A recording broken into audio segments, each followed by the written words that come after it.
Hello, everyone. Great to be back with you for another episode of Palestine This Week with me, Nassim Ahmed, and my regular guest, Mouin Rabbani. Mouin, as always, it's a real pleasure to be with you again.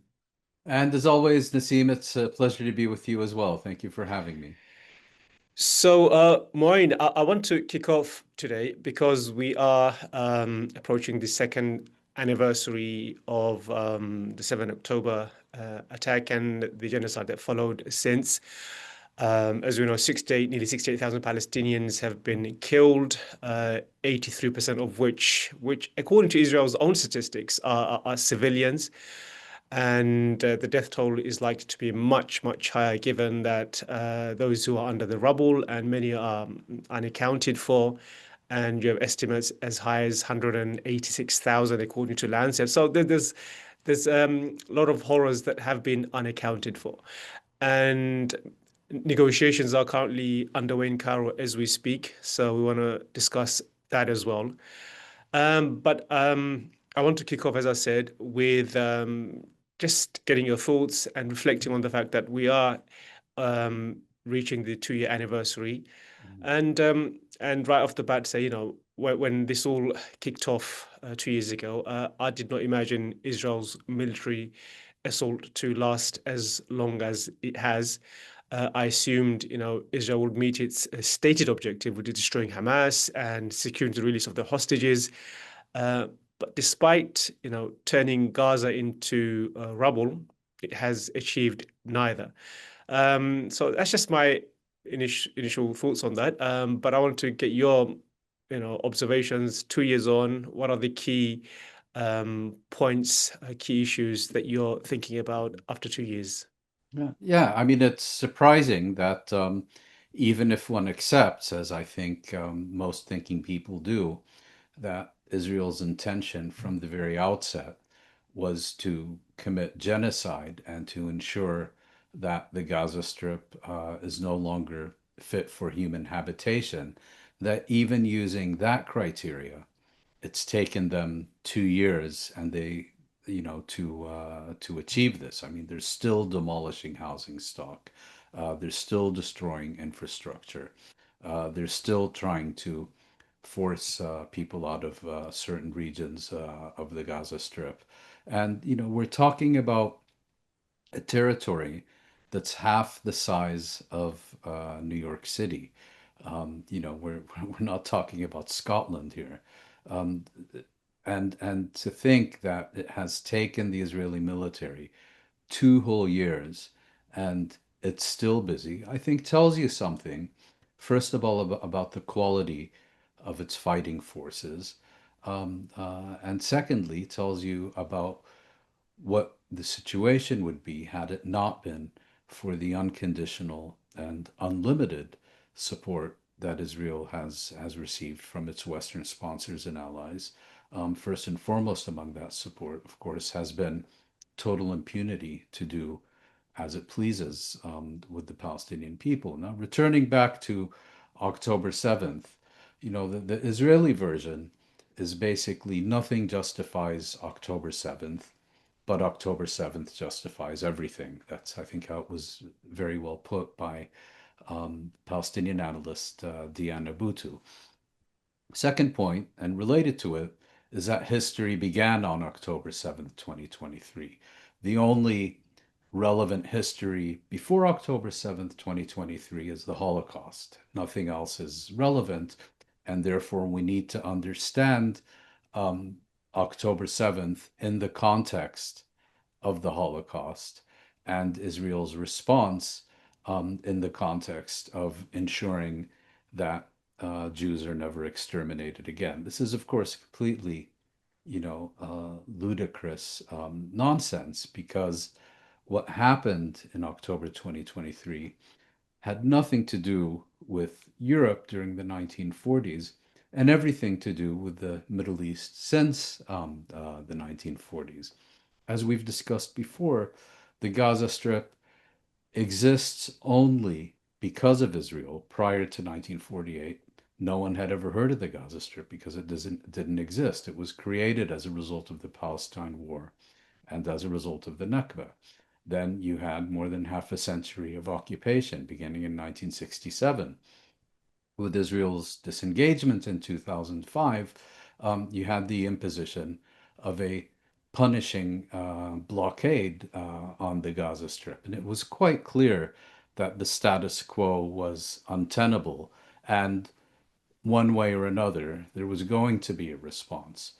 But the Biden administration, like US administrations before it, rather than addressing the root causes of this crisis and seeking to address and resolve them by ensuring that its proxy, Israel, lives up to its commitments and obligations, um, sought instead to leapfrog the question of Palestine and to use Arab Israeli normalization as a lever with which to further marginalize the Palestinians, isolate them, and leave their future to be resolved unilaterally, not only by Israel, but by the most extreme government in Israeli history.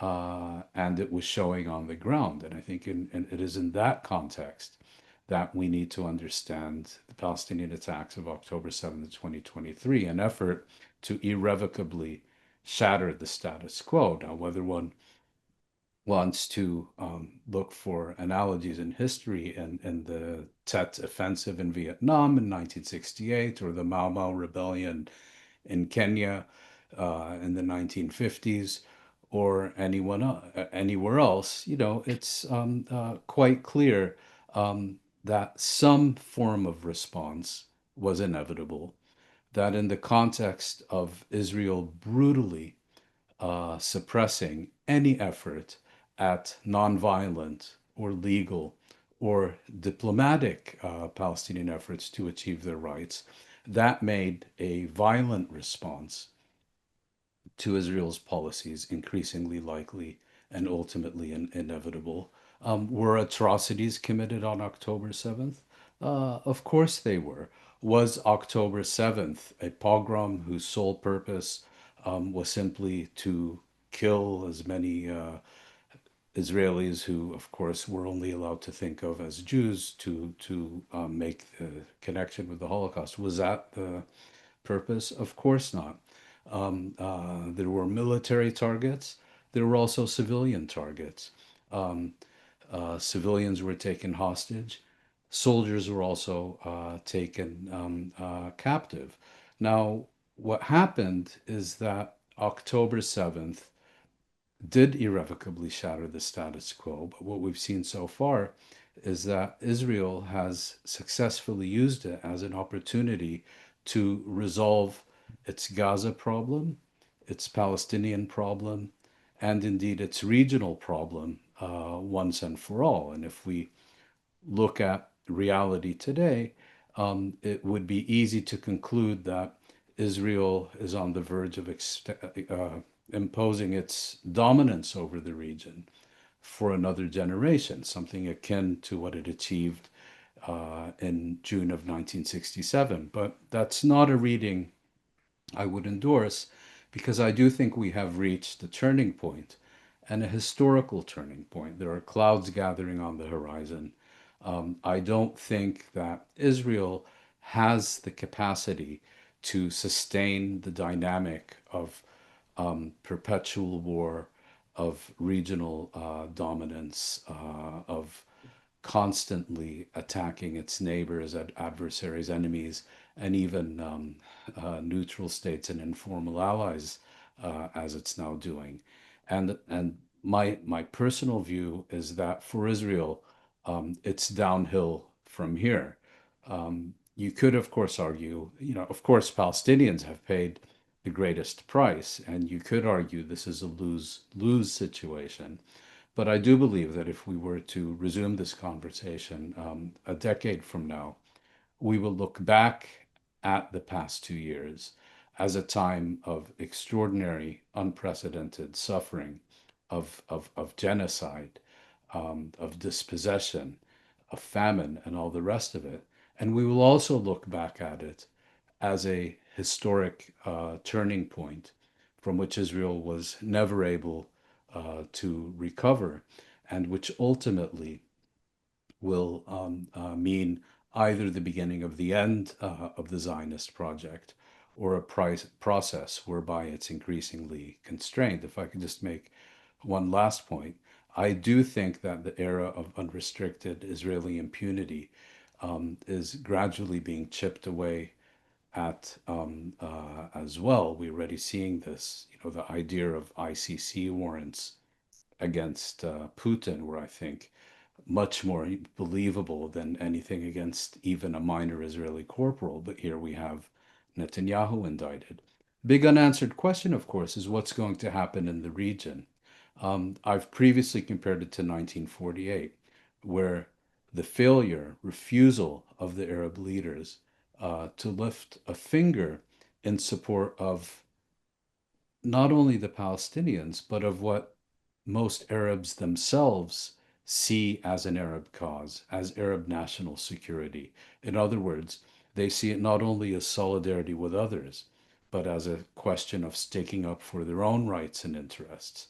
And I think that the collective failure of Arab leaderships and governments to lift a finger during the past 2 years is going to come back and haunt them as well. In what form, when, where, how is anyone's guess. But I think it would be foolish to presume that Arab governments will be simply able to put this behind them as they did in 48 and 67. It didn't work then either. We'll speak about the Arab governments and their role. I wanted to go back to a point you made earlier about clouds gathering for Israel going into the future. Um, and I or to quote a phrase by Pinkaj Mishara, "The world after Gaza." He has a book on that. The world after Gaza seems to have turned on the Palestinian axis, and you mentioned a few examples. One could look at Gaza now and look at the demolition and the destruction and how Israel has completely shattered and crushed Palestinian resistance. You could make that argument. But on the other hand, as we mentioned at the beginning, Hamas is still standing. And because Hamas is still fighting, Israel is seeking other means through which to achieve what it failed to do on the battlefield, which is through the aid of American help and the Arab countries is seeking to disarm Hamas because it's failed to do that on the battlefield. So it shows its weakness. But on top of that, we've seen many of the pillars on which Israel stands on is shaking. You mentioned a few. What are the other key pillars that you think has been shaken by what's happened over the past 2 years? Pillars on which Israel has rested on for to carry out its genocide, and before that to garner support from Western countries and Arab states. What are the key weaknesses that you're seeing? Well, there are several. I think first and foremost, Israel loves to present itself as, defending itself by itself, that it is Israel that is doing those who flood it with arms and ammunition and money. It's doing them the favor because, in the words of German Chancellor Friedrich Merz, it's doing the West's dirty work. Um, what we've learned, or what those who didn't know it have learned during the past 2 years, is how utterly and extraordinarily dependent Israel is on its allies for its very survival, let alone for its ability to perpetrate a genocide. We're not talking here about South Africa, which was a large country with massive resources and had natural resources that the world not only wanted but needed. This is a small state, a small society, a small military, a nuclear power, yes, extremely powerful, yes. But strip away its trade relationship with the European Union, strip away its privileged relationship with the United States, and there's nothing left. Um, that's kind of at the, let's say, concrete level.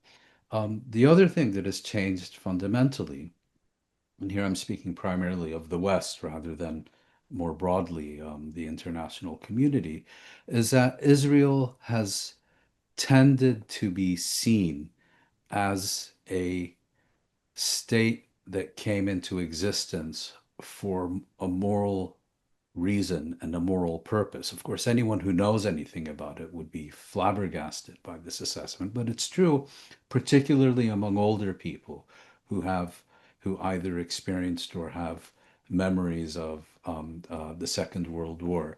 Israel is seen as the response to the German Holocaust, Germany's campaign to exterminate the Jews of Europe during the Second World War. Um, to see Israel not only perpetrating genocide, but to see it doing it so gleefully, and to see it on the one hand basically saying it has the right to do this, and on the other hand claiming that everything you're seeing is fake, but most importantly to see it formally charged with genocide by genocide scholars, by Holocaust scholars, by human rights organizations, by journalists, by the International Court of Justice, I think has fundamentally and irreversibly transformed Israel's image in the global and particularly in the Western imagination. Israel can no longer use the suffering of the Jews in Europe as a shield with which to deflect any and all criticism of its policies and practices in the Middle East. Those days are over. And the other thing that I think related to this, the other thing I think that people have now understood is that Israel is right when it was always claiming to be judged by a different standard, but it was not being judged by a different standard in the way that its apologists and flunkies claim. Israel has been permitted, allowed, enabled, supported to conduct atrocities, to engage in practices that no other state would be allowed to.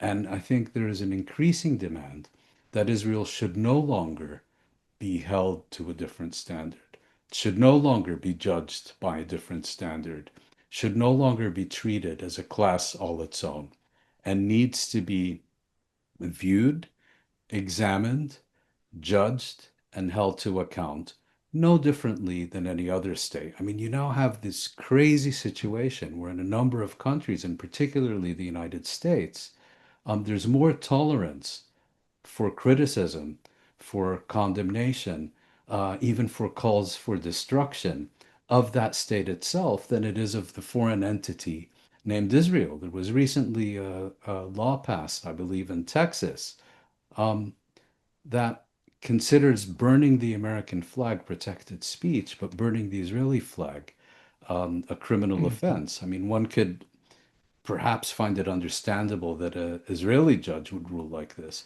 But imagine that you have legal systems that basically say a foreign state is more sacred than your own. They've gone so over the top with seeking to um, seeking to protect Israel from any and all criticism, that I think people are now onto it, that they're doing this for a reason, because the history of Israel is one big atrocity, of which the Gaza genocide is only the culmination. And increasingly, people are taking to the streets to bring this to an end. Mm. And for all those reasons you mentioned, we are seeing Israel launch this incredible campaign to propagandize and Yeah. gaslit, I would say, the international community, which is why it is making the purchases it's making in the US. We'll discuss all that later on in our show today. But before that, I want to touch on or get your thoughts on the negotiations, the ceasefire negotiations that are currently taking place in Cairo right now. Last week we saw it seemed like every party were seeking to just please Trump. That seemed to be the objective. Everyone's agreeing with Trump, and Trump seems to be aiming to get his hands on the Nobel Peace Prize. That was his primary objective, I guess. But where are we now with that? I mean, we should keep in mind we are where we are. because Israel or Netanyahu has preferred or opted or prioritized the destruction of Gaza over the release of the hostages. That is why we are where we are. Because over the past 2 years, there have been a number of occasions where Israel could have secured the release of all the hostages for in exchange for ending the genocide and withdrawing from Gaza. That was always on the table, but Israel never took that up. So where are we now in terms of the negotiations? And can you see Hamas compromise on those two key points, which is in exchange for the release of the hostages, Israel has to withdraw and Israel has to end its genocide? Well, the Trump proposal and the ensuing negotiations are really about three separate sets of issues. The first is the immediate situation, an exchange of captives, an Israeli withdrawal, and an end to the war, to the genocide. And the questions here are, uh, according to what schedule will the remaining Israeli captives be released, um, which and how many Palestinian captives will be released in exchange, um, how will Israel withdraw as part of this exchange, and what guarantees will the Palestinians obtain that the genocide won't resume. And I think the negotiations are very much fixed on that, where I think for Hamas, an absolute priority is to ensure that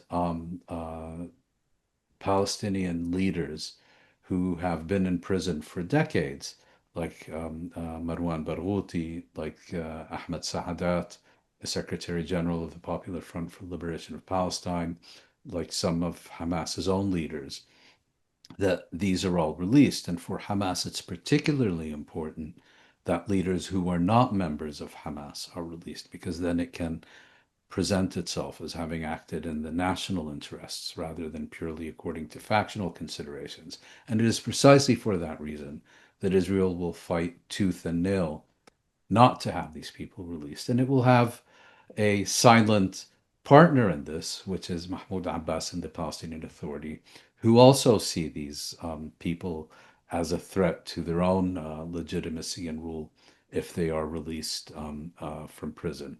So that's the first issue. Second issue is will Israel, as Hamas is demanding, fully withdraw from the Gaza Strip as part of the exchange? And I should just add, I think the parties are now agreed that the exchange will take place at the outset of an agreement rather than in stages. And it's for that reason that Hamas is demanding a comprehensive Israeli withdrawal from the Gaza Strip. How is this going to be settled? Um, will will Hamas have to accept Israel remaining within parts or much or most of the Gaza Strip? And the third is, will this just be a temporary lull in the fighting while Hamas retrieves and releases the captives and then the genocide removes? Will it be a pause, or will it be a sustained end of hostilities with international guarantees? So those are the issues that are really being negotiated now. And I would argue the deadline is the 10th of October, because that's when the Nobel Committee announces the winner of the Peace Prize. And if it's not Donald Trump, he may just lose interest and say, okay, do whatever you want, no longer interests me. But the second set of issues that are going to be negotiated is, if indeed a durable ceasefire is achieved, is governance of the Gaza Strip. You know, Hamas long ago accepted that it would not be involved in the governance of the Gaza Strip, and this, of course, has been a demand of the others. But then you get into a whole viper's nest, if you will, of competing interests. Um, Israel insists that the Gaza Strip be fully separated from the West Bank and not be governed by Palestinians. The Americans, acting through Witkoff and Jared Kushner and Tony Blair, have set up this kind of colonial apparatus, which will govern Palestinians digitally by remote control. I think we discussed it last week. And the Arab states, who are expected to fund and man this apparatus with a stabilization force and so on, are demanding that the governance be Palestinian and embedded in a credible political process. And that's the third issue, which is the political future. Are you going to address the question of Palestine?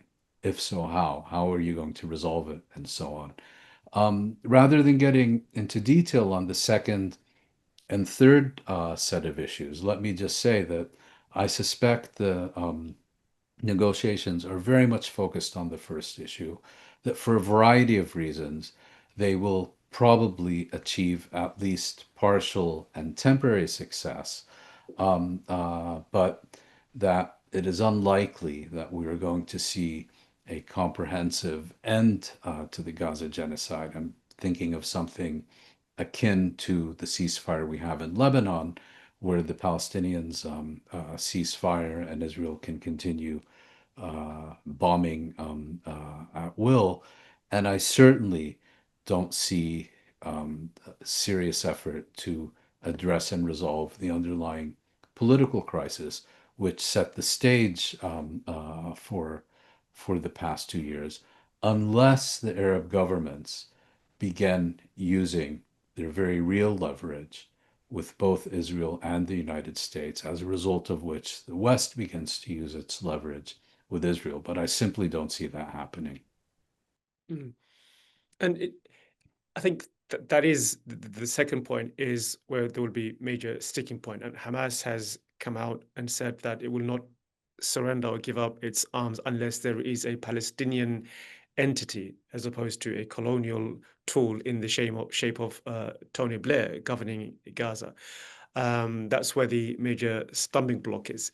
And there are now leaked documents showing the real intention of what this entity, led by Tony Blair, is seeking to do in Gaza. You have the Arab countries whose end goal seems to be, of course, a pathway to a two-state solution, and everything they do has to lead towards that. And on the other hand, you've got the Israelis who want to completely undermine that effort, and their goal is to basically siege Gaza, keep Gaza within a concentration camp, and continue to do that. So there is no way where those two goals can align. So Those lines do not intersect. they do not intersect. So how can Arab countries, if their aim is to see a two-state solution, sign up to something like this without an imposition from Trump, who, as you said, who may lose interest after the deadline for the Nobel Peace Prize is gone? He may just wipe his hands,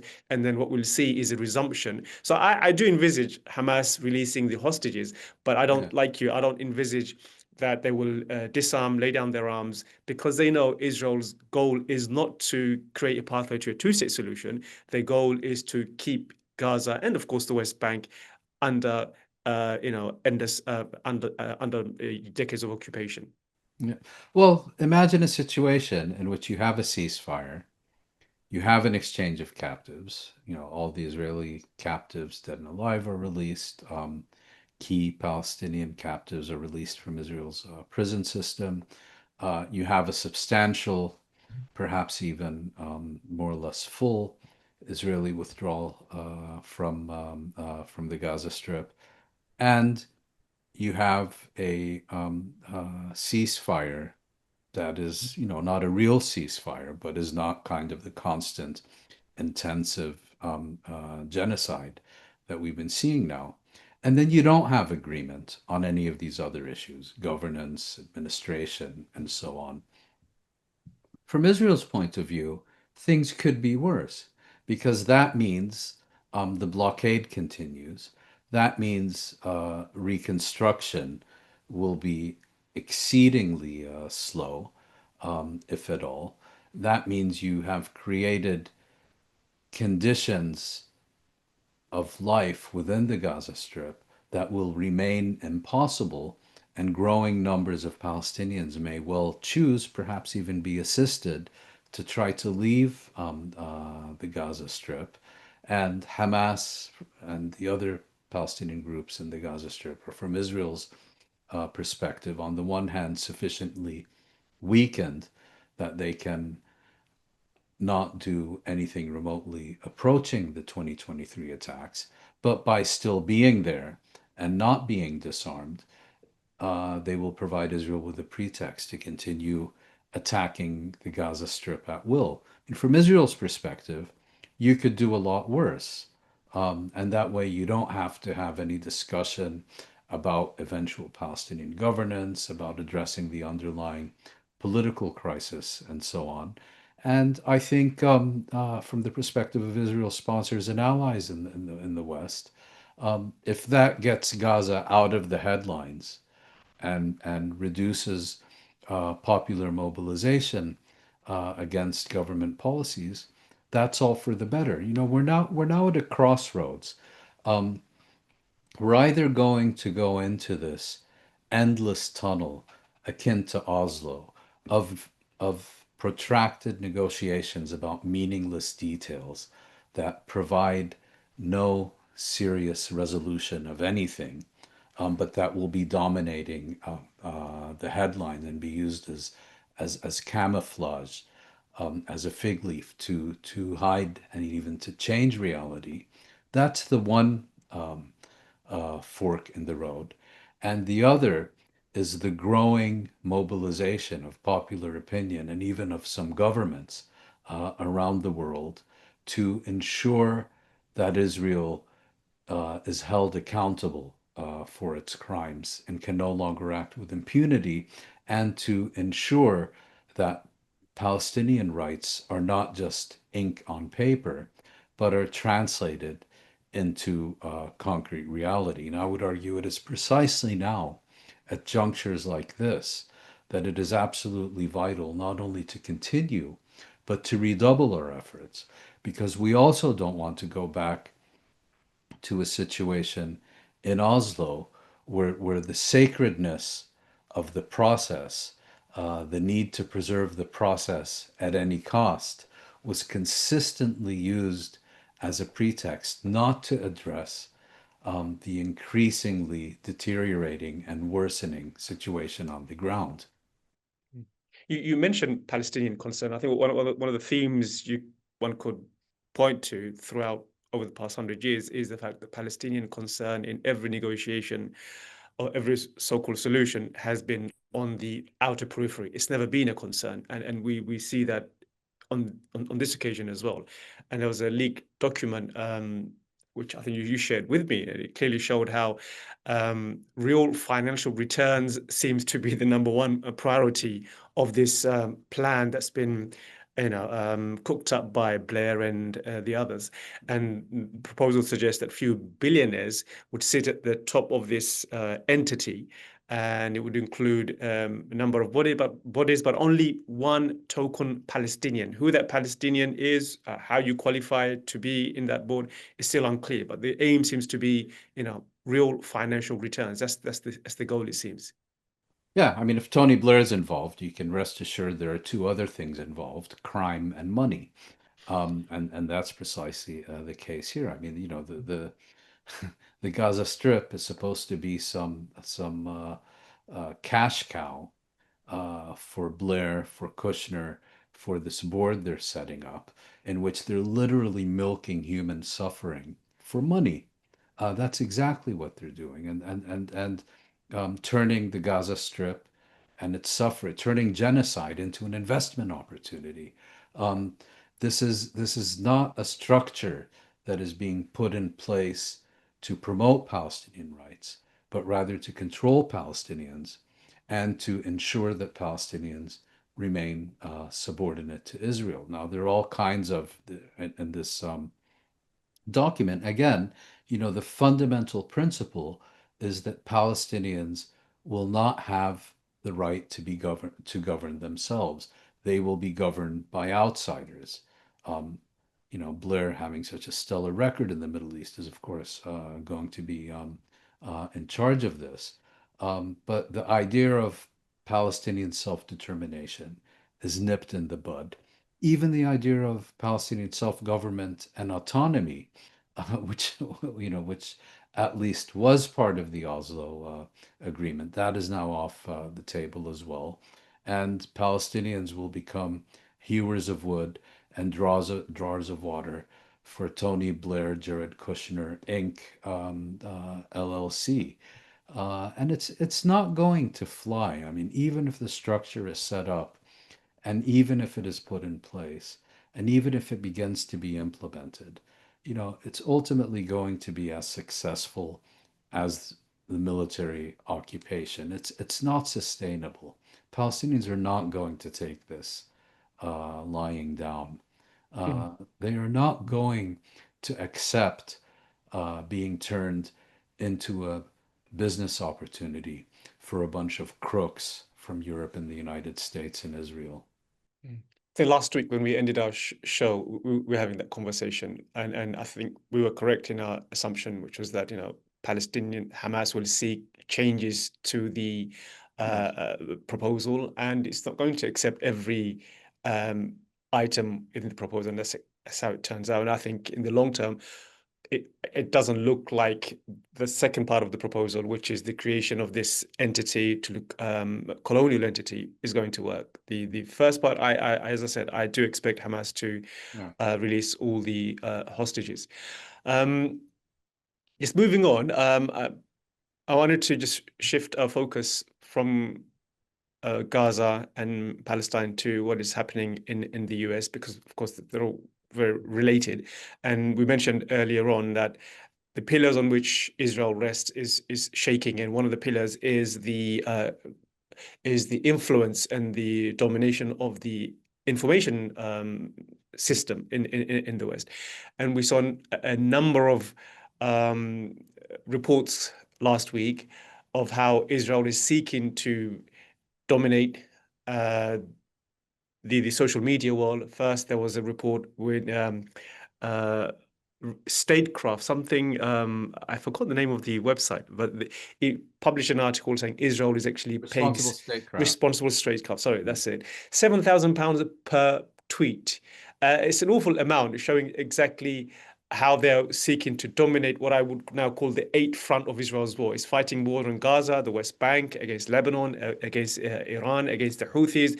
And the information war is literally the eighth front of Israel's new campaign. And many Israelis, I've seen a number of videos in the US where many pro-Israeli activists are saying that we cannot lose this information war. It is the most important of all the different fronts. This is the most important one. And you're now seeing um, shifts and maneuvers that are taking shape. And part of that is the payment of £7,000. And now you're seeing a former Trump advisor, social media advisor, being recruited by the Israelis to pump out social media content to influence the Gen Z, the very Gen Z which is turning against Israel. And then same week, we saw a purchase of TikTok by Larry Ellison, one of the biggest funders of the Israeli army. This clearly looks like a recognition by Israel that it has lost the information war, is taking countermeasures. Whether they will work or not, we will have to wait and see. But it seems desperate to want to now shape the information, system around the world.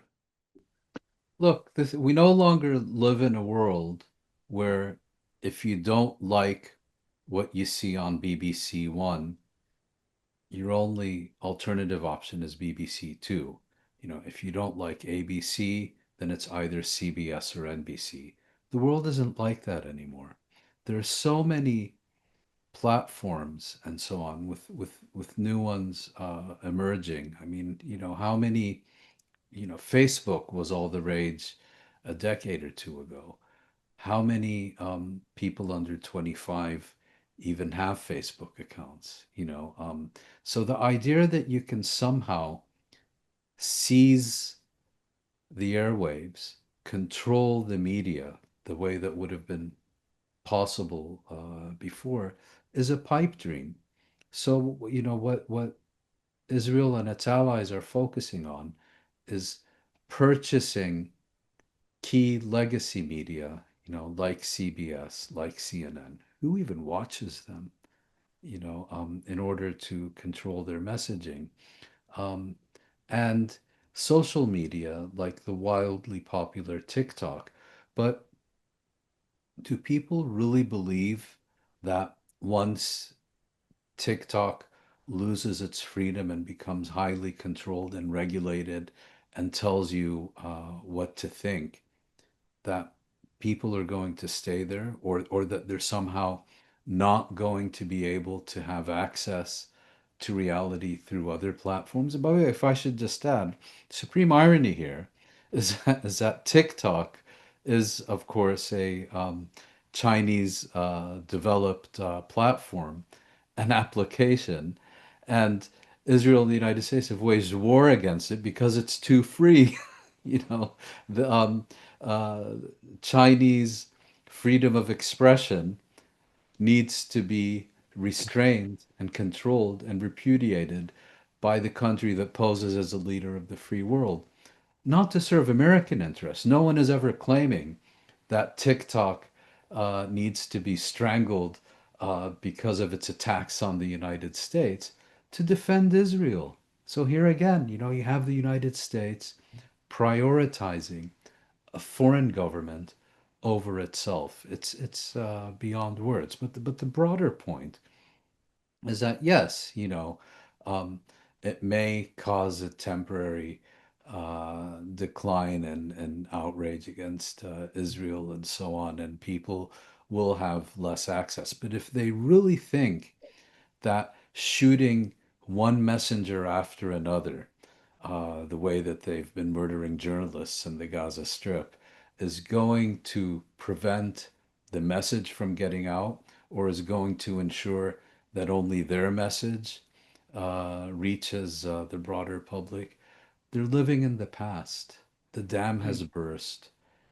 The sea is flowing in at a record rate.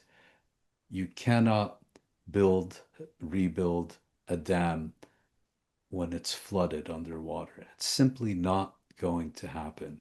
It's mm, game over for Israel. As for it's like trying to market apartheid as a human rights movement after Sharpeville and Soweto. Forget it.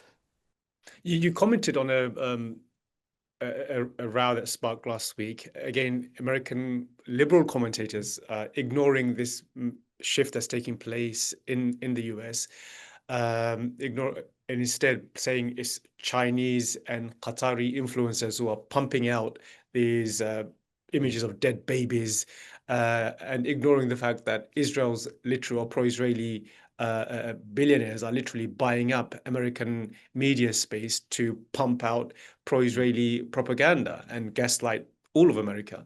And they don't mention that. Instead, he goes on TV. I forgot his name now. What's his, he went on TV and then says, "These Van babies, Jones. Van Jones, these babies that are you're seeing images of, they're basically propaganda by China and Yes. Qatar. They're not really No. true." He Yes. apologized to his credit. Iran and Qatar, those Iraq, closest of yeah, allies. Yeah. yeah. He apologized to his credit, but I think No, most sorry, people, actually, yeah, it wasn't to his credit, and I'll explain why. yeah. So do explain. Well, so Van Jones is this kind of thoroughly repulsive liberal who, blows every way the wind does. I think immediately after October 8th, he was giving a speech in solidarity with Netanyahu and Ben Gvir and said we need to go after the Muslims or something like, typical American liberal. He was hosted on a show by this American frat boy comedian named Bill Maher. And the third guest was, the king of ignorance, New York Times columnist, Tom Friedman. And Van Jones was explaining that the real problem with youth becoming so hostile to Israel is that they're constantly seeing pictures of, in his words, dead Palestinian baby, dead Palestinian baby. And he turned it into a joke. In his own words, he turned it into a punchline. And the Friedman first, laughed as well. yes, Friedman well, the laughed. first to erupt in laughter were, of course, Friedman and frat boy Marr. And then, their audience dutifully followed. Because you can't have decades of constant systematic dehumanization of Palestinians and not have these kinds of scenes. So the miracle was not, the strange thing about this was not the way the frat boy host and the king of ignorance sitting next to him and their audience responded. That's par for the course. What surprised me is this backlash was so severe that the next day Jones offered what was supposed to be an apology. But here's the thing. Um, when Jones made his statement, he was making the claim that the only reason people are seeing these images is because of Iranian and Qatari propaganda. He was basically suggesting these are fake images that are being forced down children's corneas, youth's corneas by Tehran and Doha. And when he sought to offer an apology, he apologized for having used dead Palestinian babies as a punchline, in his words. Of course, didn't say a word about why there were so many dead Palestinian babies, because the apology was crafted not for Palestinians, but in a way that would not offend Israel. But he doubled down on why he was making that point, saying he was trying to highlight foreign manipulation of American media. And of course, the biggest manipulator of American media is the Islamic Republic of Iran. And the biggest victim of foreign manipulation of media in the United States is, of course, Israel and Benjamin Netanyahu. I mean, it's, Alice in Wonderland level lunacy. Mm. Yeah, it was like really, really comical. Let's end though with two other news items I wanted to discuss with you. First one really, I think, goes to the heart of the tension between Israel and Jewish communities in the UK and elsewhere. In this context, the UK. So this was related to the Israel's Minister of Diaspora. His name is Amichai Chekli. So Yes. he invited Tommy Robinson. This is this far right extremist in the UK. Even the Jewish communities in the UK, the main Jewish bodies who support Israel, they describe him as a thug, as a far right extremist. And this is not a person who Israel should be inviting to their country, hosting him in the Knesset. So this, of course, demonstrated what many Jews throughout history have said, that Israel is making life unsafe for Jews. There's a tension between Jews in the West and the state of Israel. The first example I could cite is Edwin Samuel Montague. He was a prominent Jewish liberal politician, one of few cabinet members, and he opposed the Balfour Declaration in 1917. And sorry, he was the only member of the British cabinet to vote against adoption of the Balfour That's right. Declaration. I mean, his argument being, or his logic being, that it would endanger Jewish safety in the West, Right. fuel anti-Semitism with accusations of Jew loyalty, and of course violate the rights of the Palestinian people. So every one of those points of opposition is turning out to be, of course, true. And we see this tension now playing out because Israel, its alignment is with the neo-Nazis and the far-right extremists, where the interest of Jews in the West is to have an open, liberal society. That is their aim, whereas Israel's aim is to align with the fascists and the extremists. So this tension is playing out in a really dangerous way for Jews in the West. Yeah, I mean, this is really fascinating.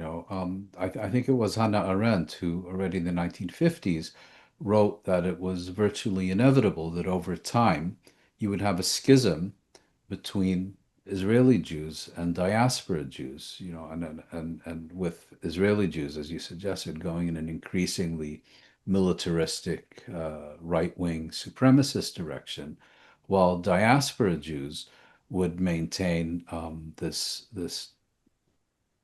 commitment to, let's say, liberal, open societies in which they would be able to have their natural role.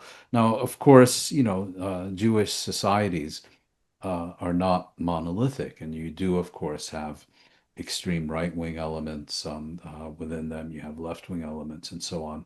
But I think it's fair to say that on the whole, these Jewish communities tend to be more tend to be disproportionately liberal compared to the general population, and the far right in these countries, whether Jews or otherwise, are very closely aligned with Israel, and now Israel is increasingly closely aligned with them.